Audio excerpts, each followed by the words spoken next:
ಕಾಯ್ದೆ ವಿರೋಧಿಸಿ ಬಿಜೆಪಿ ವತಿಯಿಂದ ಅಹೋರಾತ್ರಿ ಧರಣಿ. ವಕ್ಫ್ ಕಾಯ್ದೆ ವಿರೋಧಿಸಿ ಬಿಜೆಪಿ ವತಿಯಿಂದ ನಮ್ಮ ಭೂಮಿ ನಮ್ಮ ಹಕ್ಕು ಶೀರ್ಷಿಕೆಯಡಿ ಇಂದು ಬೆಳಗ್ಗೆ 11ರಿಂದ ನಾಳೆ ಬೆಳಗ್ಗೆ 11ರವರೆಗೆ ಜನಜಾಗೃತಿ ಆಂದೋಲನವನ್ನು ನಗರದ ಆಜಾದ್ ಪಾರ್ಕ್ ವೃತ್ತದಲ್ಲಿ ಅಹೋರಾತ್ರಿ ಧರಣಿ ನಡೆಸಲಾಗುತ್ತಿದೆ. ವಕ್ಫ್ ಆಸ್ತಿ ಸಂಬಂಧ ಜಿಲ್ಲೆಯಲ್ಲಿ ಎದುರಾಗಿರುವ ಸಮಸ್ಯೆಗಳ ವಿರುದ್ಧ ಜನಜಾಗೃತಿ ಮೂಡಿಸಲು ನಿರಂತರವಾಗಿ 24 ಗಂಟೆ ಅಹೋರಾತ್ರಿ ಪ್ರತಿಭಟನೆ ನಡೆಸಲಾಗುತ್ತಿದೆ. ಈ ಸಂದರ್ಭದಲ್ಲಿ ಮಾತನಾಡಿದ ವಿಧಾನ ಪರಿಷತ್ ಸದಸ್ಯ ಸಿಟಿ ರವಿ ರವರು, ಹೋರಾಟ ಸಂವಿಧಾನ ಉಳಿಸುವ ಹೋರಾಟ. ಸಂವಿಧಾನ ಉಳಿದರೆ ಭಾರತ ಅಖಂಡವಾಗಿ ಉಳಿಯುತ್ತದೆ. ವಕ್ಫ್ ಎಂಬ ಕರಾಳ ಕಾಯ್ದೆ ರದ್ದಾಗಬೇಕು. ಭಸ್ಮಾಸುರ ಹಾಗೂ ಬಕಾಸುರ ವಧೆಯ ನಂತರ ಜಗತ್ತಿನಲ್ಲಿ ಹೇಗೆ ಶಾಂತಿ ನೆಲೆಸಿತೋ ಹಾಗೆ ಭಾರತದಲ್ಲಿ ಶಾಂತಿ ನೆಲೆಸಬೇಕಾದರೆ ಭಸ್ಮಾಸುರ ಹಾಗೂ ಬಕಾಸುರ ರೀತಿಯ ಈ ವಕ್ಫ್ ಕಾಯ್ದೆ ರದ್ದಾಗಬೇಕು ಎಂದರು. ಬಾಳಕ್ಕಾಗಲ್ಲ, ಅದಕ್ಕಾಗಿ ನಮಗೊಂದು ಪ್ರತ್ಯೇಕ ದೇಶ ಕೊಡಿ ಅಂತ ಕೇಳಿದ್ರು. ಮತಾಂಧತೆ ಮಿತಿ ಮೀರಿದ ಕಾರಣಕ್ಕೋಸ್ಕರನೇ ಪಾಕಿಸ್ತಾನ ಆಯಿತು. ಆ ಮತಾಂಧತೆಯನ್ನ ಓಲೈಕೆಯ ಮೂಲಕ ಸರಿಪಡಿಸಬಹುದು ಅಂತ ಕಾಂಗ್ರೆಸ್ ಭಾವಿಸಿತು. ಓಲೈಕೆ ನೀತಿಗೆ ತೊಡಗಿತು. ಮತಾಂಧತೆಯನ್ನ ಎದುರಿಸಿ ನಿಂತಿದ್ರೆ ಭಾರತ ವಿಭಜನೆಯೇ ಆಗ್ತಿರ್ಲಿಲ್ಲ. ಬರೀ ಭಾರತದ ಭೂಮಿ ಮಾತ್ರ ಹಂಚಿಕೆ ಆಯ್ತು ಅಂತ ಭಾವಿಸಬೇಡಿ. ಸಾವಿರಾರು ವರ್ಷಗಳ ಸನಾತನ ಸಂಸ್ಕೃತಿ ನಾಶ ಆಯಿತು. ಲಕ್ಷಾಂತರ ಜನ ಪ್ರಾಣ ಕಳ್ಕೊಂಡ್ರು. ಕೋಟ್ಯಾಂತರ ಜನ ನಿರ್ವಸಿತರಾದರು. ದಿನ ಬೆಳಗಾಗದೊಳಗೆ ತಮ್ಮ ಮನೆ ಮಾರು ಮಠಗಳನ್ನ ತೊರೆದು ದೇಶಭ್ರಷ್ಟರಾಗಿ ಓಡಬರಬೇಕಾದಂತ ಸ್ಥಿತಿ ನಿರ್ಮಾಣ ಆಯಿತು. ಕಣ್ಣೆದುರುಗಡೆನೆ ತಾಯಂದಿರ ಸಹೋದರಿಯರ ಅತ್ಯಾಚಾರ ಆಗ್ತಿದ್ರು ಕೂಡ ಅಸಹಾಯಕತೆಯಿಂದ ರೋಧಿಸೋದು ಬಿಟ್ಟರೆ ಬೇರೆ ಯಾವುದೇ ದಾರಿ ಅವರಿಗೆ ಇರಲಿಲ್ಲ. ಅಂತ ಒಂದು ಅನ್ಯಾಯವನ್ನು ಸಹಿಸಿಕೊಂಡು ಈ ನೆಲದ ಮಣ್ಣಿನ ಗುಣಕ್ಕೆ ತಕ್ಕಂತೆ ದೇವರೊಬ್ಬ ನಾಮ ಹಲವು ಅನ್ನುವ ತತ್ವದ ಮೇಲೆ ನಂಬಿಕೆ ಇಟ್ಟು ಎಲ್ಲರೂ ನಮ್ಮಂತೆ ಅಂತ ಭಾವಿಸಿದ್ದು.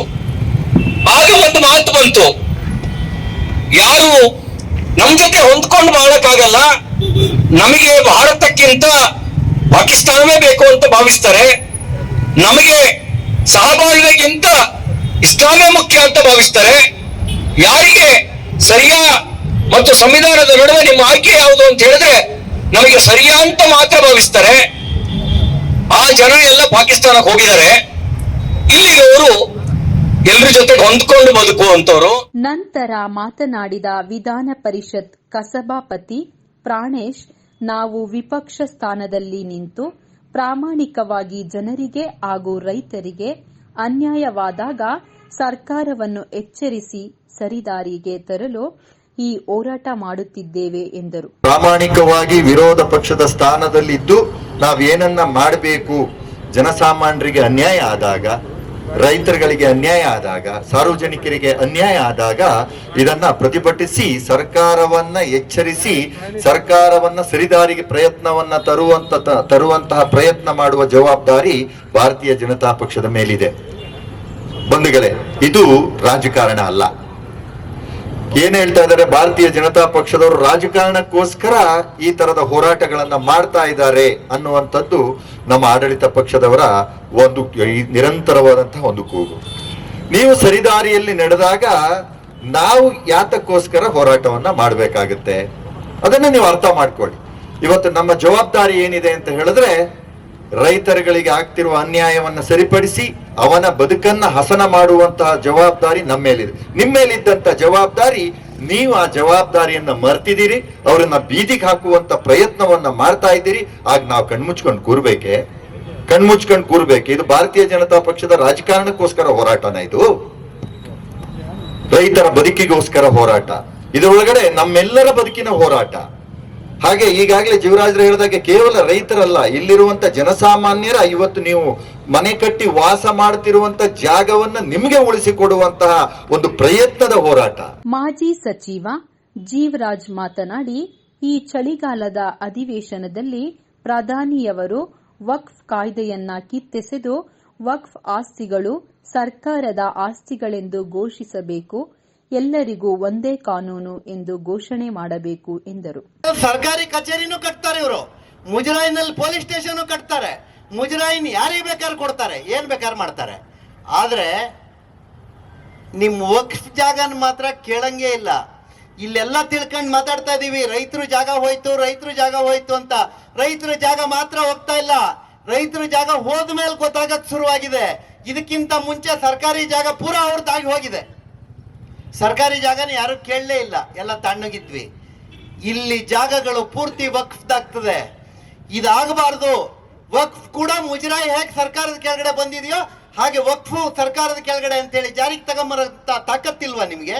ಯಾವ ಕಾರಣದಿಂದ ಬಾಕಿ ಇದೆ? ಇದೆಲ್ಲದಕ್ಕೂ ಉತ್ತರ ಇರೋದು ಒಂದೇ, ನಾವು ಬದುಕಬೇಕಂತ ಹೇಳಂದ್ರೆ ಈ ಚಳಿಗಾಲದ ಅಧಿವೇಶನದಲ್ಲೇ ಮೋದಿ ಅವರು ಕಾನೂನನ್ನು ಜಾರಿ ಮಾಡಬೇಕು ಅನ್ನುವಂತ ವಕ್ಫ್ ಅಬಾಲಿಶ್ ಆಗ್ಬೇಕು, ವಕ್ಫಿನ ಜಾಗಗಳು ಸರ್ಕಾರದ ಜಾಗ ಆಗಬೇಕು ಮತ್ತು ಪರ್ಮನೆಂಟ್ ಇದಕ್ಕೆ ಸಾಲ್ವೇಷನ್ ಸಿಗಬೇಕು. ಅಂದ್ರೆ ಪ್ರತಿಯೊಬ್ಬರಿಗೂ ಒಂದೇ ಕಾನೂನು ಜಾರಿ ಆದ್ರೆ ಎಲ್ಲರಿಗೆ ಈ ದೇಶದಲ್ಲಿ ನೆಮ್ಮದಿ ಮತ್ತು ನಾವು ಮುಂದಿನ ತಲೆಮಾರಿಗೆ ಒಂದು ಸುಖವನ್ನ ಬಿಟ್ಟು ಹೋಗ್ಲಿಕ್ಕೆ ಆಗ್ತದೆ ಅಂತ ಹೇಳುವಂತದ್ದನ್ನ ಹೇಳ್ತಾ ನಾವು ನಮ್ಮ ಶಾಸಕರುಗಳು, ಅದರಲ್ಲೂ ವಿಶೇಷವಾಗಿ ಸನ್ಮಾನ್ಯ ಸಿ.ಟಿ. ರವಿ ಅವರು ತಂದಿರ್ತಕ್ಕಂಥ ಅನುದಾನದಲ್ಲಿ ಚಿಕ್ಕಮಗಳೂರು ವಿಧಾನಸಭಾ ಕ್ಷೇತ್ರದಲ್ಲಿ ಇನ್ನೂ ಕೆಲಸ ಆಗ್ತಾ ಇದೆ. ಆ ಕೆಲಸಕ್ಕೆ ತಂದಿರುವಂತಹ ಹಣಕ್ಕೆ ಮತ್ತೆ ಗುದ್ಲಿ ಪೂಜೆ ಮಾಡುವಂತದ್ದು, ಮತ್ತೆ ಟೇಪ್ ಕಟ್ ಮಾಡುವಂತ ಕೆಲಸವನ್ನ ಇಲ್ಲಿ ಮಾಡ್ತಾ ಇದ್ದಾರೆ. ನಾಚಿಕೆ ಆಗಲ್ವಾ ನಿಮಗೆ? ನಾಚಿಕೆ ಆಗಲ್ಲ ಈ ಸರ್ಕಾರಕ್ಕೆ, ಇಲ್ಲಿಯ ಶಾಸಕರಿಗೆ, ಇಲ್ಲಿಯ ಉಸ್ತುವಾರಿ ಮಂತ್ರಿಗಳಿಗೆ? ಈಗ ಲ್ಯಾಂಡ್ ಜಿಹಾದ್ಗೆ ಎಳೆದಿದ್ರಿ ನೀವು.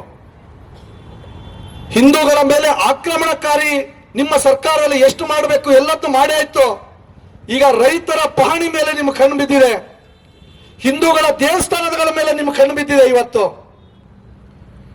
ಅಂದ್ರೆ ನಿಮ್ಮ ಓಟನ್ನ ಬಲಪಡಿಸಿಕೊಳ್ಳಲಿಕ್ಕೆ, ಅಲ್ಪಸಂಖ್ಯಾತರ ಓಲೈಕೆ ಮಾಡಲಿಕ್ಕೆ ಇವತ್ತು ಹಿಂದೂ ದೇವಸ್ಥಾನಗಳ ಮೇಲೆ, ಮುಜರಾಯಿ ದೇವಸ್ಥಾನಗಳ ಮೇಲೆ, ಬಡ ರೈತರ ಜಮೀನಿನ ಮೇಲೆ ಇವತ್ತು ನೀವು ಕಣ್ಣು ಹಾಕಿದಿರಿ. ಲ್ಯಾಂಡ್ ಜಿಹಾದ್ಗೆ ಇವತ್ತು ನೀವು ಕೈ ಹಾಕಿದಿರಿ. ನಿಮಗೆ ಈ ಶಾಪ ತಟ್ಟೋದ ಬಿಡೋದಿಲ್ಲ. ದೇಶದ ನೆಲದ ಕಾನೂನಿನ ದುರುಪಯೋಗವನ್ನ ನಮ್ಮೆಲ್ಲ ನಾಯಕರು ಕೂಡ ಹೇಳಿದ್ದಾರೆ.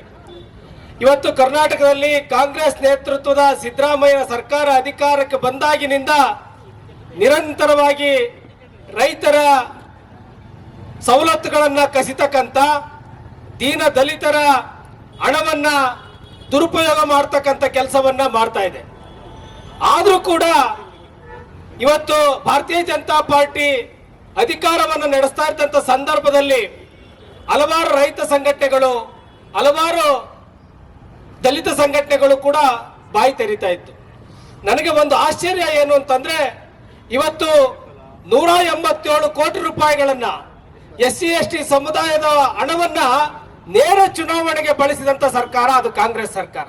ಈ ಸಂದರ್ಭದಲ್ಲಿ ರಾಜ್ಯ ರೈತ ಮೋರ್ಚಾದ ಪ್ರಧಾನ ಕಾರ್ಯದರ್ಶಿ ಕಲ್ಮರಡಪ್ಪ, ಬಿಜೆಪಿ ಮಹಿಳಾ ಮೋರ್ಚಾದ ಜಿಲ್ಲಾಧ್ಯಕ್ಷರಾದ ಜಸಂತ್ ಅನಿಲ್ ಕುಮಾರ್, ಜಿಲ್ಲಾಧ್ಯಕ್ಷರಾದ ಕೆಪಿ ವೆಂಕಟೇಶ್, ಯುವ ಮೋರ್ಚಾದ ಅಧ್ಯಕ್ಷರಾದ ಸಂತೋಷ್ ಕೋಟ್ಯಾನ್, ಒಪಿಸಿ ಮೋರ್ಚಾದ ಜಿಲ್ಲಾಧ್ಯಕ್ಷರಾದ ಲಕ್ಕಪ್ಪ, ರೈತ ಮೋರ್ಚಾದ ಜಿಲ್ಲಾಧ್ಯಕ್ಷರಾದ ಆನಂದ್, ಅಲ್ಪಸಂಖ್ಯಾತ ಮೋರ್ಚಾದ ಜಿಲ್ಲಾಧ್ಯಕ್ಷರಾದ ಕಬೀರ್, ಬಿಜೆಪಿ ಪ್ರಧಾನ ಕಾರ್ಯದರ್ಶಿ ರವೀಂದ್ರ, ಪುಣ್ಯಪಾಲ್, ಪ್ರದೀಪ್, ನರೇಂದ್ರ, ಮಧುರಾಜ್, ಅರಸ್ ಇನ್ನು ಮುಂತಾದ ಪಕ್ಷದ ಕಾರ್ಯಕರ್ತರು ಭಾಗಿಯಾಗಿದ್ದರು.